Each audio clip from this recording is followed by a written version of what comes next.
ആൻഷൽ ബിൻഡ വേൾഡിലേക്ക് ഏവർക്കും സ്വാഗതം. ഞാൻ ഇന്ന് നിങ്ങളെ പരിചയപ്പെടുത്താൻ പോകുന്നത്, നമുക്ക് ബ്ലൗസിന് തുണി കിട്ടിയാലേ നമ്മൾ ആദ്യം എന്തെടുക്കണമെന്ന് അറിയാമോ? നമ്മൾ കൈകളാണ് കട്ട് ചെയ്തെടുക്കുന്നത്. കൈകൾക്ക് ഈ തേരുവശം ഉണ്ടല്ലോ, ഒരു തേരുവശത്തിൻ്റെ ആ ഭാഗം എടുത്ത് കൈകൾ കട്ട് ചെയ്തെടുക്കണം. 1 മീറ്ററിലാണെങ്കിൽ ഈ തേരുവശം മാത്രമേ എടുക്കാൻ പറ്റത്തുള്ളൂ, അത് നമുക്ക് തുണി തികയാതെ വരും. അല്ല, ഒന്നിൽ കൂടുതൽ കിട്ടുവാണെങ്കിൽ നമുക്ക് ഇങ്ങനെ എടുക്കാൻ പറ്റും.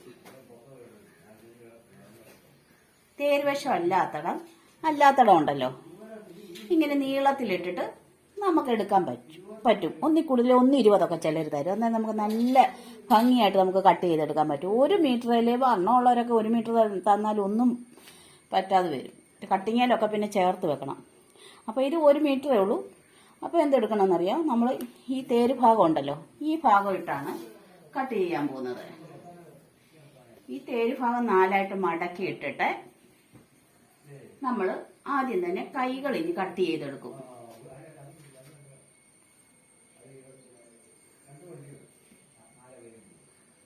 നല്ലതായിട്ട് മടക്കിയിട്ടേ 3 എണ്ണം ഉണ്ട്, ഒന്നിച്ചിട്ട് കട്ട് ചെയ്യാൻ പോവാണ്. 3 ബ്ലൗസിൻ്റെയും കൈകൾ. അപ്പം ഇത് ഞാൻ അടയാളപ്പെടുത്തി കട്ട് ചെയ്തുകൊണ്ട് വരട്ടെ. അപ്പം നമ്മൾ കൈവണ്ണം എത്രയാണെന്ന് വെച്ചാൽ അതിൻ്റെ കൂടെ 1.5 ഇഞ്ച് കൂടെ അല്ല, കൈയിറക്കം എത്രയാണെന്ന് വെച്ചാൽ അതിൻ്റെ കൂടെ 1.5 ഇഞ്ച് കൂടെ കൂട്ടിയാണ് കൈയിറക്കം കണക്കാക്കുന്നത്.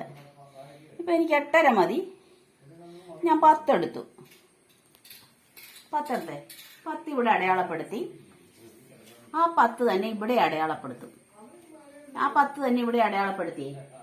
എന്നിട്ട് നമ്മളൊരു 4 ഇഞ്ച് താഴോട്ട് അടയാളപ്പെടുത്തും. ഈ മുകളിൽ നിന്ന് താഴോട്ട് 4 ഇഞ്ച് അടയാളപ്പെടുത്തും. എന്നിട്ടത് നമ്മൾ കൈക്കുഴി വരച്ചെടുത്തിട്ട് പിന്നെ കൈവണ്ണം അടയാളപ്പെടുത്തണം അതിന് താഴെ. ഇപ്പോൾ 6 ഇഞ്ചാണെങ്കിൽ അതിൻ്റെ കൂടെ 1 ഇഞ്ച് കൂടെ കൂട്ടി 7 ഇഞ്ച്. എന്നിട്ട് നമ്മൾ ഈ 4 അടയാളപ്പെടുത്തിയില്ലേ, 4 അടയാളപ്പെടുത്തിയതിൻ്റെ അവിടോട്ട് നമ്മളിങ്ങനെ ചെരിച്ച് വരയ്ക്കുക. ഈ 7ൻ്റെ അവിടെ നിന്ന് അവിടോട്ട് ചെരിച്ച് വരച്ച് നമ്മൾ ഈ കൈ ഇനി കട്ട് ചെയ്തെടുക്കാൻ പോവുകയാണ്. നമ്മൾ ഈ തേര് ഭാഗം കട്ട് ചെയ്തെടുത്തില്ലയോ ബ്ലൗസിൻ്റെ കൈക്ക് വേണ്ടിയിട്ട്. ഇനി ഇങ്ങപ്പുറത്തെ തേര് ഭാഗം ഉണ്ടല്ലോ, നമ്മളൊരു 1.5 ഇഞ്ച് കട്ട് ചെയ്ത് മാറ്റിയേക്കണം. അതായത് പുറകിലത്തെ പടിയും മുൻവശത്തെ പടിക്കും ഒക്കെ ഉള്ളതാണ്. അത് 1.5 ഇഞ്ച് നമ്മൾ കട്ട് ചെയ്ത് കട്ട് ചെയ്തെടുക്കുവാണ്.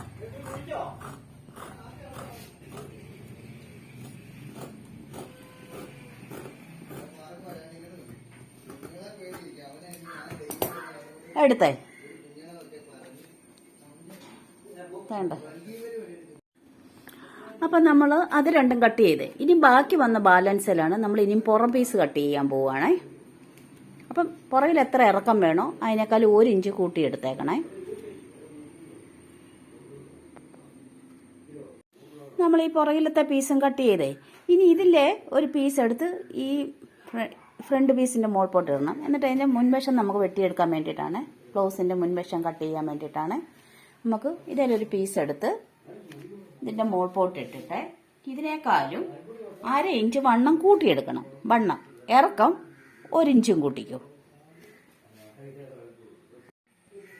ഇനി ഞാൻ പറഞ്ഞു തരാൻ പോകുന്നത്, ഇത് ഇവിടെ എത്ര വണ്ണം ഉണ്ടോ അതിനേക്കാളും 2 ഇഞ്ച് കുറച്ച് വേണം. ഈ ഇതുണ്ടല്ലോ, ഇത് കട്ട് ചെയ്തെടുക്കാൻ, ഈ ഭാഗം കട്ട് ചെയ്തെടുക്കാൻ. അപ്പം ഇതിനേക്കാളും 2 ഇഞ്ച് കുറച്ചാൽ മതി. കാരണം 3 ഇഞ്ച് തയ്യൽ നമുക്കിവിടെ പോകുന്നുണ്ട്, ഇങ്ങനെ ഫ്രണ്ടിലത്തെ ടക്കിന് വേണ്ടിയിട്ട്, തയ്യലിന് വേണ്ടിയിട്ട്. അപ്പോൾ ആ 3 ഇഞ്ച് വേണ്ട, 2 ഇഞ്ച് മതി. കാരണം ഈ വളവുണ്ടല്ലോ, ഈ വളവ് റെഡിയായി വരുമ്പോൾ അത് 3 ഇഞ്ച് ആയിക്കോളും. 2 ഇഞ്ച് നിരപ്പിനെടുക്കുക. ഈ വളവ് ഇങ്ങനെ വരുമ്പോഴത്തേക്കും 3 ഇഞ്ച് ആയിക്കോളും. അപ്പോൾ അതിനാണ് 2 ഇഞ്ച് എടുക്കാൻ പറയുന്നത്. ഈ പടി, അതായത് ബ്ലൗസിൻ്റെ താഴത്തെ ഈ പടിയുണ്ടല്ലോ, ആ ഭാഗം. പിന്നെ ഈ പുറയിലത്തെ പീസിനേക്കാളും ഇവിടെ 1.5 കൂട്ടിയെടുക്കാം. കാരണം നല്ലപോലെ തയ്യൽ അറിയാത്തവർക്ക് ചിലപ്പോൾ തയ്യൽ തുമ്പൊക്കെ ഇച്ചിരി കൂടുതൽ വരും. അപ്പം അവർ 1.5 എടുത്തു. നല്ലപോലെ തയ്യൽ അറിയാവുന്നവർക്ക് അവർക്കറിയാം എന്തുമാത്രം തയ്ക്കണമെന്നുള്ളത്. അതുകൊണ്ടാണ് 1 ഇഞ്ചെന്ന് പറഞ്ഞത്. പിന്നെ നമ്മുടെ വണ്ണത്തിനേക്കാളും 1/2 ഇഞ്ച് കൂട്ടി വേണം ഇവിടെ എടുക്കാൻ. നമ്മൾ ഈ ഭാഗവും കട്ട് ചെയ്തു. ഇനി നമുക്ക് ഇത് കണ്ടോ, ഇത് 6 പീസാണ് വരേണ്ടത്. അത് 4 പീസേ നമുക്ക് കിട്ടിയിട്ടുള്ളൂ. ഇത് 2, ഇവിടെ 4 വെച്ച് കിട്ടിയിട്ടുണ്ട് ഓരോ ബ്ലൗസിൽ നിന്ന്. ഇനി നമുക്ക് ഈ 2 പീസ് കൂടെ വേണം. ഒരു സൈഡിൽ 3 പീസാണ് വേണ്ടത്, 2 സൈഡിൽ കൂടെ വേണം. അതിന് നമ്മൾ ഇതിൻ്റെ മോൾപോട്ട് വെച്ചിട്ട് 2 പീസ് കൂടെ കട്ട് ചെയ്തെടുക്കും. ഓരോന്നേലും 2 പീസ് വെച്ച് ഉണ്ടോ, ഇത് 2 കിട്ടും. അങ്ങനെ എല്ലാം കൂടെ അങ്ങനെ കട്ട് ചെയ്യട്ടെ. അപ്പോൾ തന്നെ നമുക്കിതും കട്ട് ചെയ്ത് കിട്ടി, മൊത്തം കിട്ടിയിട്ടുണ്ട്. ഒരു ബ്ലൗസിൽ 6 പീസ് വെച്ച്. ഇനി ഞാൻ പറഞ്ഞു തരാൻ പോകുന്നത് ഇതാണ്. ഇത് നമുക്ക് കളയാൻ പറ്റത്തില്ല. ഇതെന്തെന്നറിയാം, പുറത്തെ കഴുത്ത് മുൻവശത്തെ കഴുത്തൂടെ വെട്ടി കഴിയുമ്പോൾ നമുക്ക് കിട്ടുന്ന ഭാഗങ്ങളാണ്. ഇത് നമുക്ക് ബ്ലൗസിൻ്റെ മുൻവശത്തെ ഇടത് ഭാഗത്ത് പിടിപ്പിക്കാനുള്ള പടിയാണ്. വലത് ഭാഗത്ത് പിടിപ്പിക്കാനുള്ള പടി നമ്മൾ ആദ്യമേ കട്ട് ചെയ്തെടുത്തായിരുന്നല്ലോ. വേണ്ടേ, വലത് ഭാഗത്ത് പിടിപ്പിക്കാനുള്ള പടിയാണ്, പുറകിലും പിടിപ്പിക്കാനുള്ള പടിയാണിത്.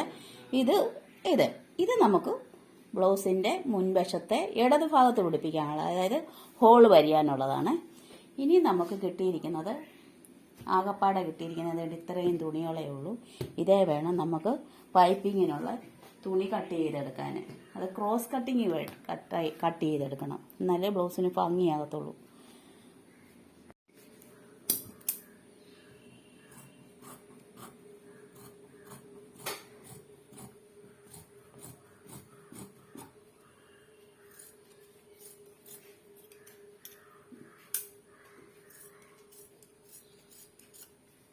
കണ്ടോ, ഇത്രവേ കിട്ടിയുള്ളൂ. ഇനി നമ്മൾ ചെറിയ ചെറിയ ക്രോസ് കട്ടിങ് വെട്ടണം. ഇല്ല എങ്കിൽ ഇത് എടുത്തിട്ട് തന്നെ എടുക്കണമെന്നറിയാം, ഈ വളവ് വരുന്നിടത്ത്, അതായത് ബ്ലൗസിൻ്റെ കഴുത്തിൻ്റെ വളവ് വരുമല്ലോ, അവിടെ ചെറിയ ഞുറു പോലെ ഇങ്ങനെ ഇട്ട് കൊടുത്താൽ മതി. ഇങ്ങനെ നീളത്തിൽ കട്ട് ചെയ്തിട്ട് ഈ 1 മീറ്റർ തുണിയാൽ നമുക്ക് തികയാതെ വരുമ്പോഴേ നമ്മൾ ചെയ്യുന്ന പണിയാണ് വേണ്ടത്. നേരെ കട്ട് ചെയ്തെടുക്കും അധികം വന്നതെന്ന്. ക്രോസ് കട്ടിങ്ങിന് നമുക്ക് തികയത്തില്ല ക്രോസായിട്ട് കട്ട് ചെയ്യാനായിട്ട്. അപ്പോൾ 1 മീറ്റർ തുണികൾ നമുക്ക് കിട്ടിയ വേസ്റ്റാണ് വേണ്ടി, ഇത്രയും വേസ്റ്റാണ് ഉണ്ടോ.